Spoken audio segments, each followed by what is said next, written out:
Hey, this is Mariusz Konieczny. Welcome to Classic Value Investors and Microcap Explosions. Today in this video, I'm going to tell you how I became wrong, stupid, and lucky all at the same time. And hopefully you will learn how you can become wrong, stupid, and lucky too, because I'm very proud of that title. So the other day, Ian Castle posted this quote on Twitter. When you find a winner, people will say that you are wrong. When you hold a winner, people will say that you are stupid. And when you get rich from a winner, people will say that you got lucky. And literally, like 2 days later, a couple people on this YouTube channel said that I was lucky with Oracle because the price increase had nothing to do with my analysis, had nothing to do with my involvement. It had all to do with the increase in the price of copper. Okay, so in this video, what I'm going to do is I'm going to walk you through what I did with my thesis on Oracle, how it developed. There will be some links below in the description. And you will decide yourself who is lucky here, me or you who found this YouTube channel, and we'll see how it goes. So and I will also tell you how I'm working on becoming more wrong, stupid, and lucky going forward. Okay, so going back to Oracle, how I found it, and the thought process that I had at the beginning. 2017. I found Oracle, and because there was a transaction that happened between one of the stocks that I held, it was Gold Group, and Gold Group bought a property from Oracle called Cerro Prieto, and it was all press released, and that's how I learned about Oracle, through the press release. And it caught my attention because at that time I was writing a different newsletter. And it caught my attention because after the transaction with Gold Group, Oracle had like more cash in the bank than the entire market cap. And they had a gold property, Xochipala Gold, which had some potential. So I figured, okay, they have, cash in the bank. They have this property that could really do well. It's worth a write-up in the newsletter. But I didn't buy the shares. It wasn't anything that was interest to me, but I just wrote it up because it could have been an interest to other people.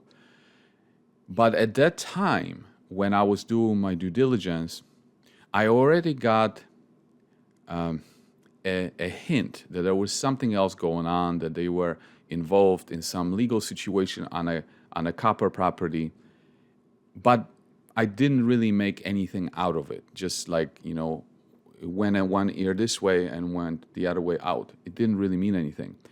And then one time, but I kept my eye on Oracle this entire time. And then one time I saw that there was, an unusual price action activity on Oracle. And I didn't know why. I saw that the CEO was buying shares, like grabbing all the shares that were available on the market. So I started digging into it. And I found a website, like it was santatomascopper.com or something like that, where it had all the legal documents listed. Not all of them, but it had some of the legal documents listed about this legal battle between two parties in like 3 different jurisdictions. It was like Bahamas, Mexico, and U.S., Arizona. And so I went through the legal documents, and the reason why I found this website was because, you see, Oracle had a property called Xochipala Gold. So I was researching for Xochipala Gold, and like somehow I found that website. So you can say that was the first luck that I had. I found a website and it said Xochipala Gold or Xochipala property as an owner of Santa Tomas. So, of course, I got on the phone. I confirmed that yes, they are involved with Santa Thomas, and I started studying the legals. And pretty much what happened is that there were, two parties fighting over over the title dispute over this property, and it was happening in three different jurisdictions. Like I said, Bahamas, Mexico, and Arizona. So the situation in Bahamas was already solved, according to the documents. Oracle's team won, right? They won the property, but what happened was that in Mexico, this victory wasn't being recognized. So that's why the property had to be registered, but it wasn't being recognized. So, and because I don't speak Spanish, I turned into the legal document in Arizona. Because in Arizona, what was happening, it was incredible because you had those two parties, but Oracle literally owned and controlled both of the parties. Like, how crazy is that? Oracle owned the Oracle part, and Oracle also owned the part that they were fighting with. And in Arizona, that's what the whole lawsuit was all about, is to go through the receivership to get the ownership of that entity. And once you obviously own both entities, then you can cancel the lawsuit and you can do whatever you want. So it wouldn't even matter what was going on in Mexico, whether they were going to win in Mexico or not. Like, this alone was the most important thing, because if they got this, the game is over. And by looking at the legal documents, and I was buying the legal documents directly from the Arizona courthouse as they were coming out, and I saw that it was like a joke. It was a complete joke. The other party was a complete joke. Every time they made an argument, they were just slapped. Boom, wrong, wrong, wrong. I mean, it was just so obvious that they already lost before they even started. So I knew that they were going to get that part. And I even talked to the judge about it. I was on the phone with the court. I was buying the documents. And I was even uploading those documents to the website. And you can see the link in the description below. And I even wrote a 20-something page analysis to people that were willing to listen that the lawsuit was pretty much in the bag, right? So, but it wasn't just about the lawsuit. You see, when I got involved in 2017, I didn't know anything about copper. I was all about gold and silver, right? They were going to go to the moon because everybody was saying they were going to go to the moon, just like they're saying now they were going to go to the moon. And so I didn't know much about copper. But when I got involved with Oracle in 2017, obviously I started reading about copper because it was important to me. Because at that point, when I looked at the property, it was a fantastic property that they were fighting over for 20-something years. I realized that this was a monster. And I realized at that point when I looked at it, I'm like, at the right copper market, it's worth 500 million. So in other words, I had to get the copper thesis right. So that's when I started reading about copper and learning about copper. And I realized that by the time they finish the legal situation, by the time they start drilling, copper is going to be higher. And the property is going to be repriced based on that. So the increase in the price of copper, it was at least 50% of the thesis. Yes, the legals were important, the drilling is important, but you have to have a good price of copper, because if you have a copper that's 60 cents or $1, that property is not worth that much, because it has to have a little bit higher copper price to make it worth. And if you looked at the situation in 2017, even before that, there were pioneers or trailblazers that were already looking at the copper market and they were talking about it. But this copper story was not in the first page of the newspaper. It was on page 50 or 30 or 16, whatever. And now it's coming on to our attention because of electrification, electric cars, and blah blah blah. So now it becomes where it is, and of course the price action of copper brings more attention. So now everybody is aware of copper. But back then nobody was even talking about it, or very few people were talking about it. So anyway, so after I solved the legal problem, which was complete luck, right? I mean, it was just solved like on its own. Anyway, after I figured out that there was absolutely zero chance that Oracle was going to lose the battle, that's when I made my big bet. And I put most of my money into it, at 4 cents. And then, as the thesis is progressing, they ended up winning in Mexico. And they ended up taking the entire control of both entities through Arizona. So they won on both ends. They won in Arizona. They won in Bahamas, right? Then they won in Arizona, which I knew was going to happen. And in Mexico, you never know in Mexico, right? So, but the Arizona was the insurance policy. No matter what happened in Mexico, they were going to win. But they won in Mexico too. So the justice prevailed in Mexico, and then they completed this thing in Arizona, and then the whole thing was over. Yeah, they won the title. But even after they won, it did take some time, because everything takes time, to officially register the title in Mexico, because it had to be registered in the proper entity in Mexico in order for the company to raise money, right? Because who's going to give them money if there's a title issue? So eventually they registered it, and that's when it was 2020. That's when they registered it, and you know what happened in 2020? COVID arrived. Temporarily, the price of copper got hit, right? And then at that time, the company was actually in the middle of doing a private placement, like in 2 tranches, to raise some money to, not enough money to do the drilling, but to get enough money going to, to progress a little further. And that's when this whole thing happened with COVID.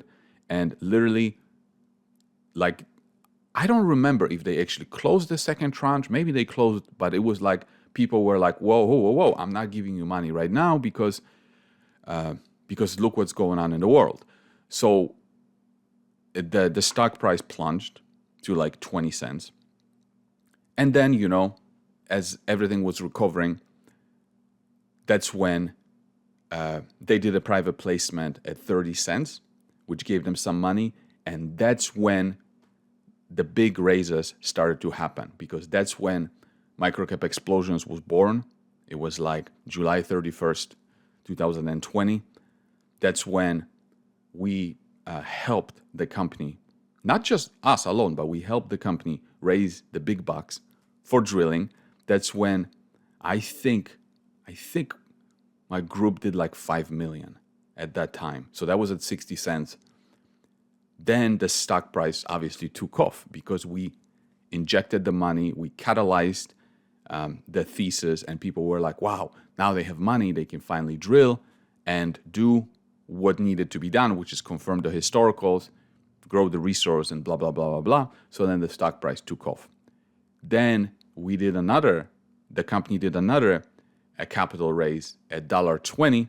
That's when my group, I think we raised about seven or eight, something like that. So in total, between the 2 private placements, we did about 12 to 13 million, something like that. And, obviously the company had more shareholders outside of us.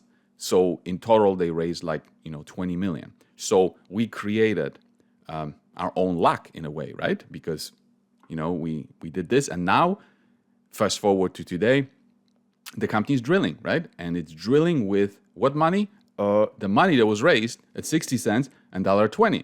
As you can tell how wrong, stupid, and lucky I was, and my people were to create that kind of success, right?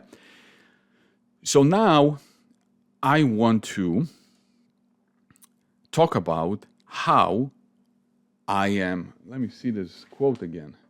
Tell them how you loved being wrong, stupid, and lucky. So now I want to tell you how I am working on being more wrong, more stupid, and more lucky, because, I can't just have one luck with Oracle. So when I was writing, or when I was preparing for Oracle's thesis to play out, ahead of time, I went through like 5,000 or 6,000 companies on New York Stock Exchange, OTC, TSX Venture, Canadian Stock Exchange, New York Stock Exchange, 6,000 companies, one by one. It took me about 12 months, but that was before COVID. And I was listing companies that were interesting to me, that I was going to put my money after the Oracle thesis plays out. So I was planning ahead.